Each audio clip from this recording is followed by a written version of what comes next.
a todos, buenos días. El día de hoy nos acompaña el licenciado Alexander Rodríguez. Él es abogado en el área laboral y penal. Por eso creo que el tema que se va a tocar en este video es un tema de interés para muchos de ustedes. ¿Y por qué lo digo así? Porque la mayoría de ustedes trabajan en algún lado y a veces en algunos trabajos pueden darse situaciones de acoso sexual y o de hostigamiento. Entonces, el licenciado Alexander nos va a responder algunas preguntas que pudiera alguien tener que está enfrentándose a esta situación. Lick, muchas gracias por acompañarnos el día de hoy. Hola, muy buenos días, licenciada Angélica. Bueno, sin más preámbulo, vamos a empezar con la primera pregunta. La primera, Lick, es, ¿cuál es la diferencia entre hostigamiento y acoso sexual? Muy bien. Como lo hemos platicado, es un tema que varía de dos situaciones, de dos ramas del derecho, lo que es la materia laboral, lo que es la materia penal. Muy bien. Empecemos por la materia penal. Muy bien.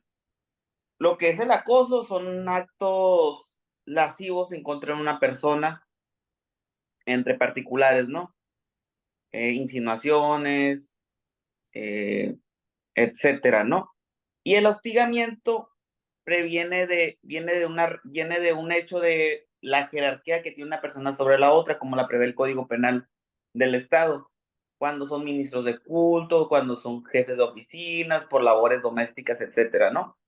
¿Qué es la gran diferencia en la materia penal? En cómo estén situados, cuál es el poder jerárquico que tiene el agresor sobre la víctima. Muy bien. Esto en situaciones de carácter sexual, ¿no? Vaya, en materia penal. En materia laboral funciona un poco distinto, porque tal vez se puede decir que está mal tipificado por los legisladores en la Ley Federal del Trabajo, muy bien, porque la ley prevé el acoso sexual como actos de intimidación en contra de una persona, lo que es el acoso en la misma jerarquía, quiere decir, entre dos trabajadores del mismo nivel.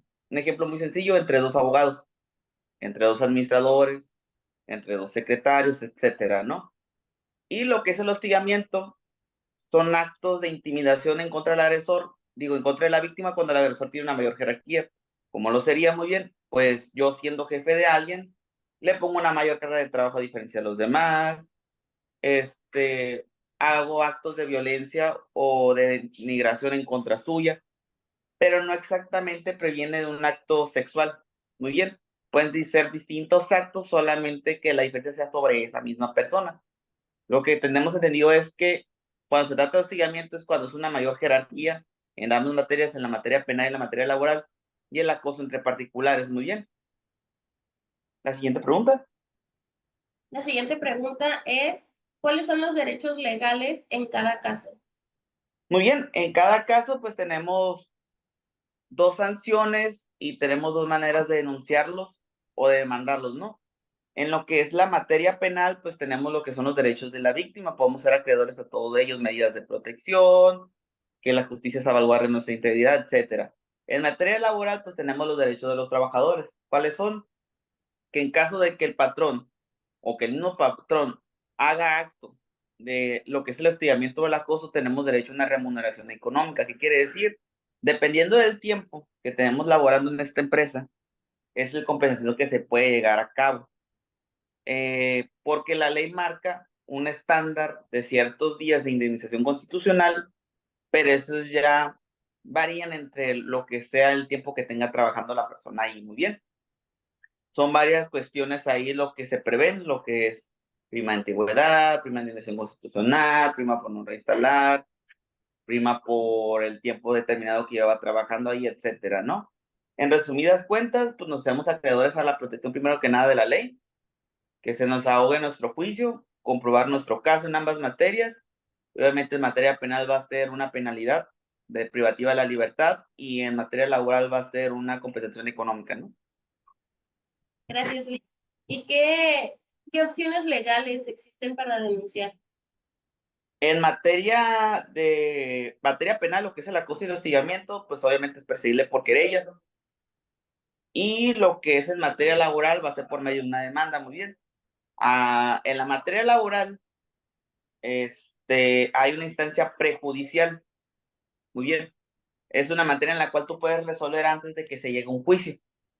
Ok, no ocupo desahogar pruebas, no ocupo formular una demanda en esa instancia, que es lo que es la cita de conciliación, muy bien, en las cuales se determina un monto de indemnización antes de llegar a lo que es una demanda. Entonces ahí es donde se puede terminar lo que es el asunto, o en su caso, si la persona o el representante legal de la empresa no quiere llegar a un convenio, ahí ya se empieza a llegar a desahogar lo que es una demanda, un juicio, etcétera, y todo lo que conlleva ello, ¿no? Y lo que es la materia penal, pues son las querellas, que es decir, pues que fuimos afectados en nuestros derechos por parte de una particular, aparte de nosotros, y obviamente eso ya va a llevar con ello una investigación en materia penal por medio del Ministerio Público para que se determine si hay suficientes datos de prueba para ver si lo podemos llevar a juicio. Muy bien, Lick. Y si estoy viviendo una situación así y quiero, tengo intenciones de denunciar o demandar, ¿cómo pudiera documentar el acoso sexual para respaldar el caso? Es una muy buena pregunta. En todas las materias, en la mayoría de ellas, el que acusa debe comprobar lo que está diciendo, muy bien. Eso implica en la materia penal. ¿Cuál es lo recomendable, no? Testimoniales, personas que estén en el momento, que hayan sido, que pudieran haber observado ese tipo de comportamiento. Lo que son tomas de capturas, muchas veces las personas son mucho de estar mandando mensajes, de estar hostigando por medio del teléfono. Entonces eso también podría validarse, ¿no? Por medio de una pericial en materia de informática para determinar realmente si los mensajes vienen de esa persona, fotos, videos, etcétera, ¿no? Eso es en materia penal. En materia laboral es muy distinto. Muy bien. En materia laboral, la carga de prueba la lleva el patrón. ¿Por qué? Porque el patrón debe salvaguardar los derechos del trabajador a como de lugar. Ejemplo muy sencillo. Si yo el día de mañana demando a mi compañero de que está causándome estragos por hostigamiento, en su momento yo no voy a tener que determinar, o no voy a tener que comprobar yo con mis pruebas que él realmente llevó a cabo ese tipo de actos, sino que la empresa va a tener que comprobar que no las realizó. Muy bien. ¿Por qué? Porque es algo que se llama carga de prueba. Esa carga de prueba está determinada en la diferencia del trabajo que la va a llevar el patrón. Casi en toda la mayoría de los aspectos, tratándose de esto, sí, el patrón tiene que comprobar que las cosas no fueron como yo estoy diciendo. Gracias, Lick. Y la siguiente pregunta es, en el tema únicamente del acoso sexual, ¿qué pruebas son las que necesito para demostrarlo específicamente? Muy bien. Lo que es el acoso sexual, lo mismo. Videos, fotos, testimoniales en materia penal. Vaya, es lo mismo. Lo mismo que le acabo de repetir. Lo que es en materia penal son los mayores datos de pruebas suficientes a periciales psicológicas para demostrar que hubo un daño, tu testimonial y cómo fueron modo y tiempo, lugar de las cosas. Si tienes algún testimonio por ahí que estuvo en el momento en que se llevó el acto. Y en su caso se pueden llevar hasta videos de la misma empresa donde en el momento y tiempo que tú estás diciendo se llevaron a cabo los actos. Y en materia laboral lo mismo. Tú lo pones en tu demanda y el patrón debe de comprobar que no es cierto, y en su caso, si tú ocupas una prueba para demostrar lo que estás diciendo, el patrón la tiene que aportar siempre y cuando él esté en sus manos lo que es en ese tipo de pruebas. Por ejemplo, la ley prevé que el patrón debe de contar con ciertos documentos durante todo lo que es la estancia del trabajador, ¿no? Lo como son nóminas, listas de asistencia, cámaras, videos, ellos lo deben de aportar y deben de tenerlo. Muy bien. Si cuentan con videos y cámaras, deben de tener por lo menos los de un año. Ya si él no las tiene por algún pretexto que no le convenga, pues ya correrá en contra suya, no en contra del trabajador. Muy bien. ¿Y los plazos para presentar la denuncia o la demanda, cuáles son, Lick? Para lo que es la denuncia en materia de acoso y hostigamiento sexual, son 3 años lo que es la prescripción, muy bien. Y lo que es en materia laboral, ahí sería una rescisión de trabajo, muy bien. Esto es muy importante. Muchos trabajadores no conocen esta instancia o no conocen este procedimiento para poder demandar y conseguir una indemnización. Una rescisión de trabajo que es que tú, por los derechos que prevé la Ley Federal del Trabajo, tú consideras que actos que cometió el patrón no respetan esos derechos o esas cláusulas, muy bien. Y hay causales de rescisión en las cuales yo me decido deslindar de mi trabajo, pero no por mi propia voluntad, sino porque el patrón ha omitido o ha llevado a cabo actos que prevé la ley para yo poder separarme y que pueda recibir una compensación económica. Muy bien. Para ese tipo de actos entra lo que es el acoso y el hostigamiento. Yo me puedo separar de mi trabajo siempre y cuando haya habido un acto en los cuales haya sufrido acoso, hostigamiento por parte de un trabajador o por parte de mi patrón. Y tengo un mes para poder presentar lo que es la cita de conciliación o lo que es la demanda. Muy bien. Sí. Ahora hay un tema o duda más bien que mucha gente que está viviendo esta situación puede tener, y es que cuando son víctimas de algún tipo de acoso sexual o de hostigamiento y ellos quieren denunciar o demandar, tienen miedo de que su patrón pudiera tomar represalias en contra de él o ella. Ahí, ¿cómo pudiera esa persona protegerse de eso? Muy bien, pues la materia penal prevé lo que son las amenazas en primera y prevé lo que son las medidas de protección en el caso de poner una querella por lo que es el hostigamiento, lo que es el acoso. O sea, tú lo prevés en el momento de pido medidas de protección en el momento que tú pones la querella para prevenir, para prevenir ese tipo de amenazas, ¿no? Ya en su caso, si esto avanza a un nivel más grande, puedes poner otra denuncia que diga que es por amenazas y que el patrón te está tratando de intimidar, ¿no? Eso es en materia penal. En materia laboral, como tal, no cuenta con medidas de protección, pero una vez ya metido lo que es la demanda, no hay manera en la que te puedes echar para atrás. ¿Por qué? Porque obviamente como es un medio en en la cual el juez está frecuentemente participando, aparte de todo que es un proceso muy dinámico, muy rápido, vaya. O sea, la materia laboral ahorita se puede decir que a lo que haga comparación de años pasados es muy rápido. Y en sí en las dos materias pues no llegan a chocar mucho. Pero volviendo al punto de cómo puedo prevenirlo en materia penal, pues obviamente con medidas de protección o en su caso medidas cautelares para la persona que lo agrede. En materia laboral, ¿cómo puedo protegerme de represalias?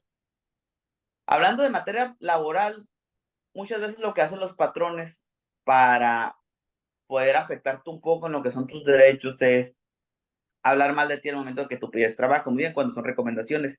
En su caso, si llega a pasar este tipo de actos, hay una multa que prevé la Ley Federal del Trabajo en caso de los patrones que utilicen ese término de boletinar a los trabajadores. Eso es para encontrar derechos. Tú como patrón no puedes boletinar a nadie. Y cuando te dicen eso, pues obviamente tú sabes que puedes informar a la Secretaría de Trabajo y Previsión Social que un patrón está cometiendo ese tipo de actos y con eso conlleva una multa.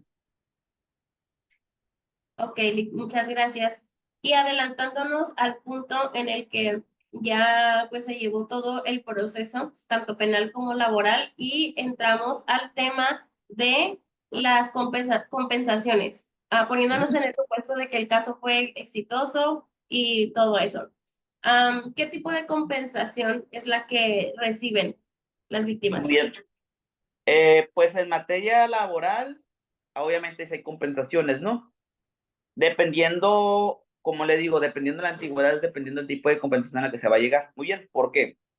Si hablamos de una rescisión de trabajo por hostigamiento, contemplamos que son 90 días de indemnización constitucional, que es obviamente 90 días de su salario diario integrado, que es todo lo que tú percibes en una semana dividido entre 7 días, esto es lo que saca tu salario diario integrado.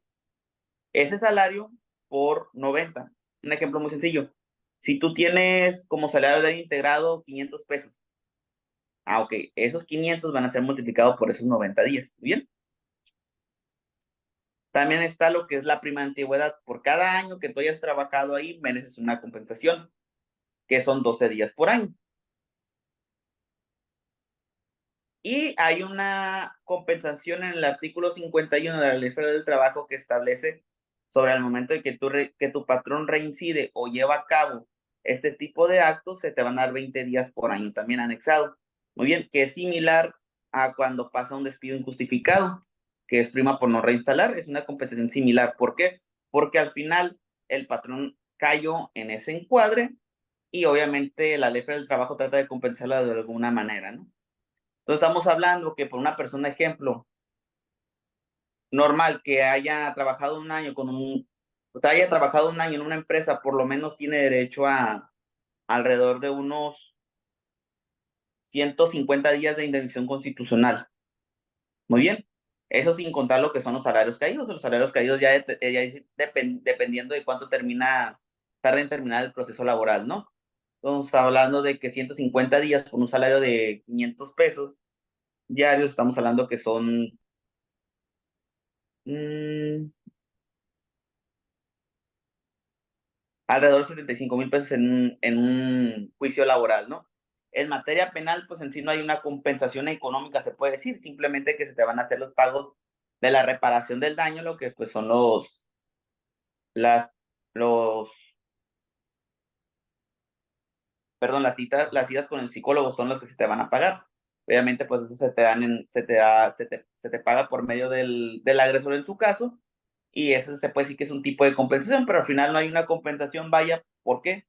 Porque esas citas que vas a ir al psicólogo, ese tratamiento que te van a dar es para devolverte al estado donde estabas antes de que fueras vulnerado en tus derechos, ¿no?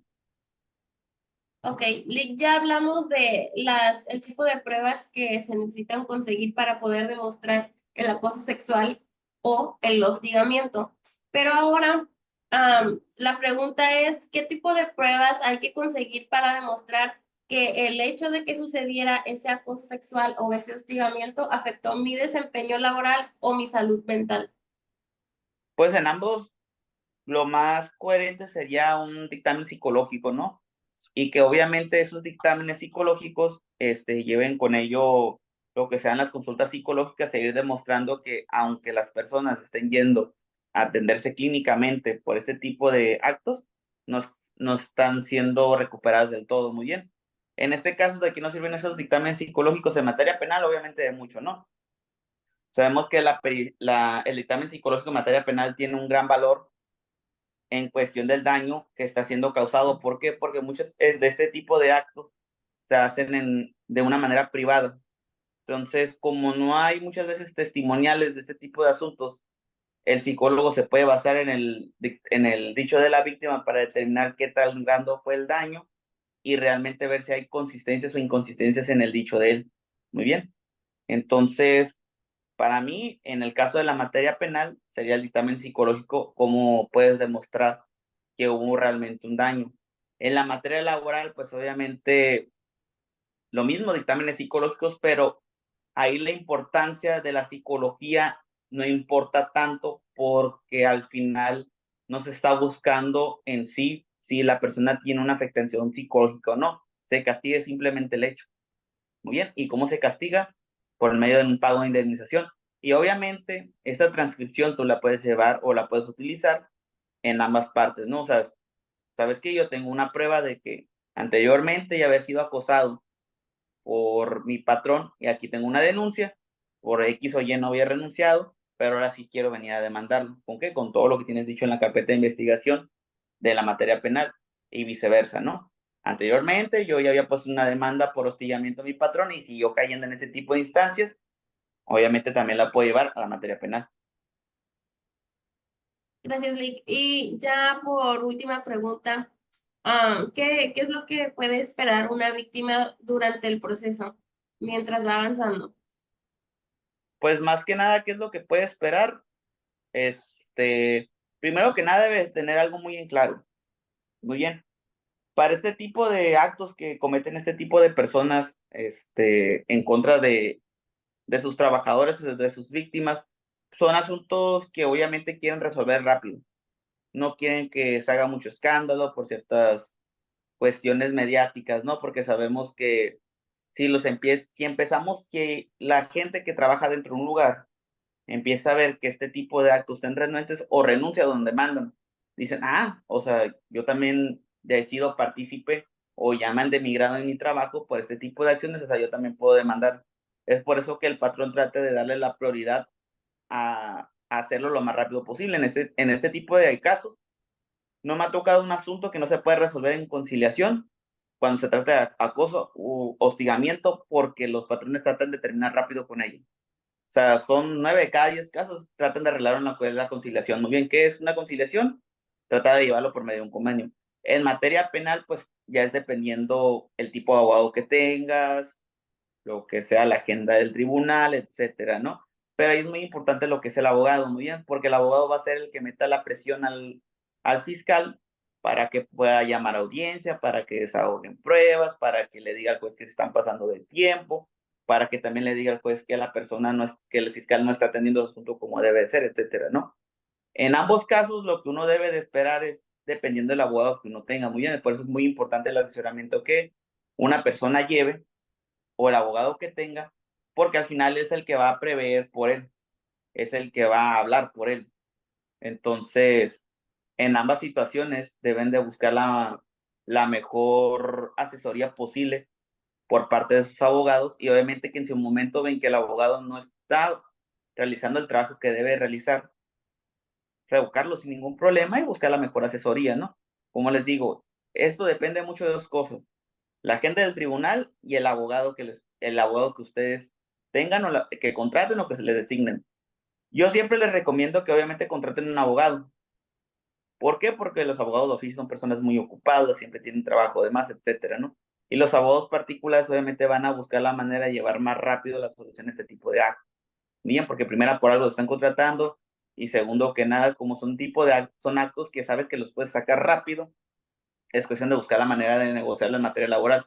En materia penal, ¿qué es lo que se tiene que esperar? Pues que tengamos medidas de protección para no volver a ser afectados a nuestra persona. Ok, muchísimas gracias, Lee, por respondernos todas estas preguntas. Y a todas las personas que vieron el video, solamente les queremos hacer saber que si están pasando por una situación así de acoso sexual o de hostigamiento y tienen dudas sobre qué tienen que hacer o tienen miedo de que su jefe pudiera tomar represalias en contra de ustedes, no tienen por qué quedarse con las dudas o quedarse con el problema. Pueden agendar una asesoría con el licenciado Alexander Rodríguez por medio de Justicia Transparente. Les vamos a dejar los datos de contacto aquí en el video acá abajo para que puedan hacerlo si es que ustedes necesitan algún tipo de asesoría en este tema. Y de nuevo, gracias por contestarnos las preguntas, Lick. Hasta luego, Lick.